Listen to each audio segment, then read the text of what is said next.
नमस्कार मेरे प्यारे साथियों। आज मैं आप लोगों के सामने श्रीमद् भागवत महापुराण के चतुर्थ स्कंध का पंचदशोध्याय लेकर आई हूँ, अर्थात 15वां अध्याय लेकर आई हूँ। उस अध्याय का क्या नाम है तो महाराज पृथु का आविर्भाव और राज्याभिषेक। तो चलिए इस कथा को हम लोग जानेंगे इस वीडियो के माध्यम से कि महाराज पृथु का आविर्भाव कैसे होता है और ये किनके पुत्र होते हैं, इनके माता और पिताजी का नाम क्या होता है, इनकी पत्नी का नाम क्या होता है और ये किनके अवतार होते हैं, ये भी हम लोग इस अध्याय के माध्यम से आज जानेंगे। तो श्री मैत्रेय जी कहते हैं, क्या कहते हैं विदुर जी। इसके बाद ब्राह्मणों ने पुत्रहीन राजा वेन की भुजाओं का मंथन किया। राजा वेन जो है वो मर चुके हैं और उसके बाद उनके वंश में कोई भी नहीं है, तो उनके भुजाओं को बहुत मंथन किया और मंथन करने के पश्चात उनके भुजा से स्त्री पुरुष का जोड़ा प्रकट हुआ। ब्रह्मवादी ऋषि उस जोड़ों को उत्पन्न हुआ देख और उसे भगवान का अंश जानकर बहुत प्रसन्न हुए और बोले, जो ऋषि लोग थे वो क्या बोले, बोले कि यह पुरुष भगवान विष्णु की विश्वपालिनी कला से प्रकट हुआ है और यह स्त्री उन परम पुरुष की अनपायनी अर्थात कभी अलग ना होने वाली शक्ति लक्ष्मी जी का अवतार है। इनमें से जो पुरुष है वह अपने सुयश का कथन विस्तार करने के कारण परम यशस्वी पृथु नामक सम्राट होगा। राजाओं में यही सबसे पहला होगा। यह सुंदर दांतों वाली एक गुण और आभूषणों को भी विभूषित करने वाली सुंदरी इन पृथु को ही अपना पति बनाएगी और इसका नाम अर्ची होगा। पृथु के रूप में साक्षात श्री हरि के अंश ही संसार की रक्षा के लिए अवतार लिया है और अर्ची के रूप में निरंतर भगवान की सेवा में लगे रहने वाली उनकी नित्य सहचरी श्री लक्ष्मी जी ही प्रकट हुई है। श्री मैत्रेय जी कहते हैं विदुर जी से कि विदुर जी, उस समय ब्राह्मण लोग पृथु की स्तुति करने लगे, क्योंकि वो लोग तो जान ही रहे हैं कि ये भगवान के अवतार है, इसलिए वो लोग जो है वो स्तुति करने लग गए। श्रेष्ठ गंधर्वों ने गुणगान करने लग गए और सिद्धों ने पुष्पों की वर्षा करने लग गए। अप्सराएं नाचने लग गई। आकाश में शंख, तुरही, मृदंग और दुंदुभी आदि बाजे बजने लगे। समस्त देवता, ऋषि और पितर अपने अपने लोकों से वहाँ आए।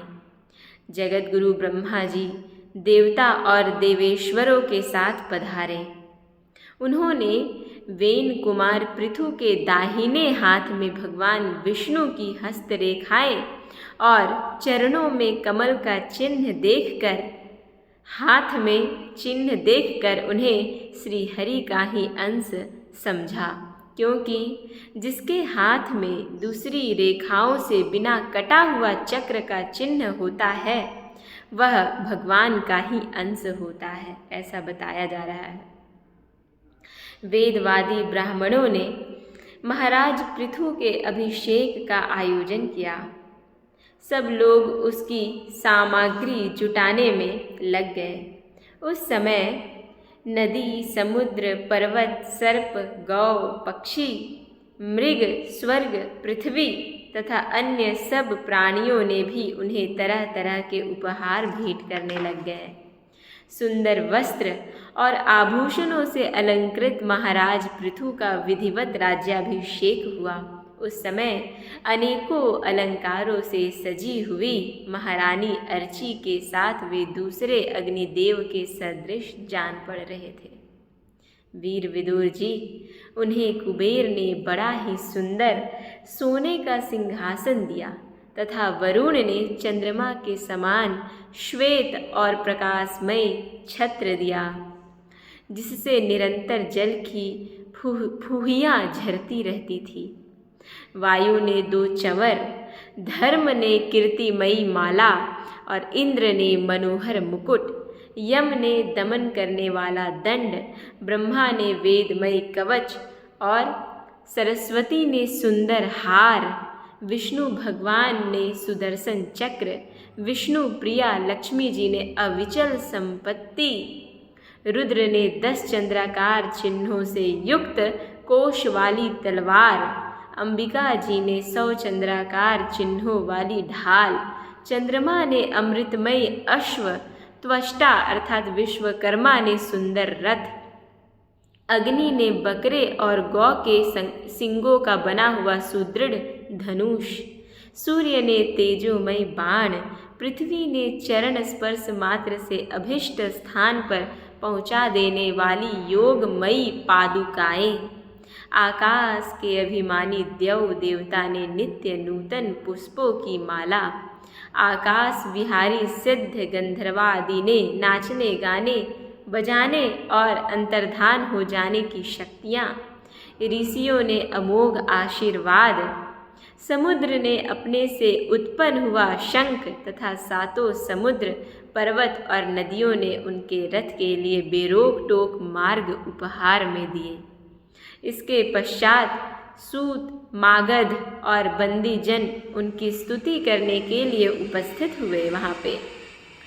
तब उन स्तुति करने वालों का अभिप्राय समझकर वेन पुत्र परम प्रतापी महाराज पृथु ने हंसते हुए मेघ के समान गंभीर वाणी में कहा। क्या कहा पृथु ने कि सौम्य सूत, मागध और वंदी जन, अभी तो लोक में मेरा कोई भी गुण प्रकट नहीं हुआ है, फिर तुम किन गुणों को लेकर मेरी स्तुति करने के लिए आए हो? मेरे विषय में तुम्हारी वाणी व्यर्थ नहीं होनी चाहिए। तुम जो इतने स्तुति कर रहे हो वो व्यर्थ नहीं होना चाहिए। अभी तो मेरे गुण इस लोक में प्रकट भी नहीं हुए और तुम लोग स्तुति करना मेरा प्रारंभ कर दिए।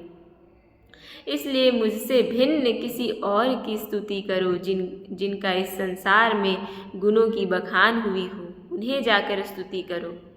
फिर कह रहे हैं पृथु, मृदु भाषियों, कालांतर में जब मेरा अप्रकट गुण प्रकट हो जाएगा तब भरपेट अपनी मधुर वाणी से मेरी स्तुति कर लेना, परंतु अभी नहीं।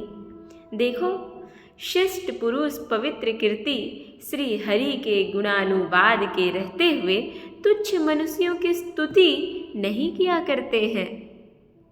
महान गुणों को धारण करने में समर्थ होने पर भी ऐसा कौन बुद्धिमान पुरुष है जो उनके न रहने पर भी केवल संभावना मात्र से स्तुति करने वालों द्वारा अपनी स्तुति कराएगा? कौन है ऐसा संसार में? कोई भी ऐसा नहीं है। वो गुणों से सहित, गुण से युक्त बुद्धिमान पुरुष है, वो उनकी स्तुति करो। भला हम जैसे तुच्छ मनुष्यों का क्या स्तुति करोगे? और कौन ऐसा स्तुति कराएगा अपना? कोई नहीं कराएगा। यदि यह विद्याभ्यास करता तो इसमें अमुक अमुक गुण हो जाते।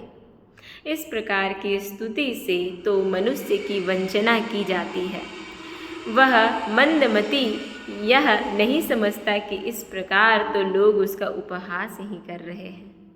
कुछ लोग जो अपने आप को बहुत बुद्धिमान समझते हैं, उसको जो अगल बगल के जो लोग होते हैं वो बिल्कुल बढ़ा चढ़ा के उनके बारे में गुणगान कर रहे होते हैं, और उसको ऐसा लग रहा होता है कि ये हमारा कितना मतलब गुणगान कर रहे हैं, हमारी स्तुति कर रहे हैं, हमारा तारीफ़ कर रहे हैं, है ना।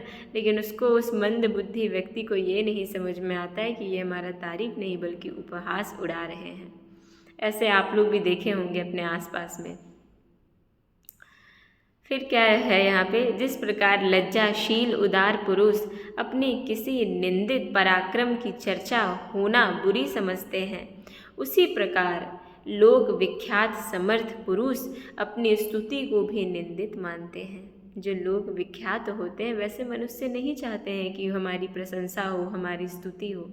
वो अपने आप को कितनों वो आगे बढ़ जाते हैं, लेकिन वो अपने आप को बिल्कुल कम में ही आंकते हैं, बिल्कुल एक आम आदमी के ही रूप में देखते हैं। वो नहीं चाहते कि हमारी स्तुति हो, हमारी गुणगान हो, वो नहीं चाहते हैं। सूतगण अभी हम अपने श्रेष्ठ कर्मों के द्वारा लोक में अप्रसिद्ध ही हैं। हमने अब तक कोई भी काम नहीं किया है जिसकी प्रशंसा की जा सके। तब तुम लोगों से बच्चों के समान अपनी कीर्ति का किस प्रकार गान करावे।